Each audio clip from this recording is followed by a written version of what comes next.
पैसे का हा? तुम्ही किती काढले बाप भरपूर आणले हो 1120 रुपये लय झाले.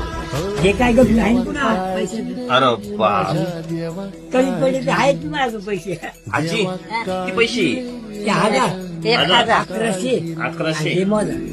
हे घ्या तुमचे तुम्हाला हे बी तुम्हाला हा, हे बी तुम्हाला हा, वेगळं आणि ही माळा हा, तुम्हाला हा, ही घालाची हा घालतात ना हा. आणि ही वाटी बाबाकडून तुम्हाला बाबा द्या नाही, वाटी नाही. तुम्ही द्या बाबा तुमच्या एवढा पोरगा वाढला द्या ना. द्या द्या, द्या. हा ही वाटी नाही हा? पैसे घ्या. हा मला तुमच्या हिशोबाने काय द्यायचे ते द्या. 1000 रुपये नको लय झाले तेवढे पैसे पांडुरंगाचा आशीर्वाद आणि तुमचा आशीर्वाद असला सगळं कल्याणच कल्याण आमचं 500 दे 500 नको अजून कमी दे. हे बघा हे मी घेतले आधी 10 रुपये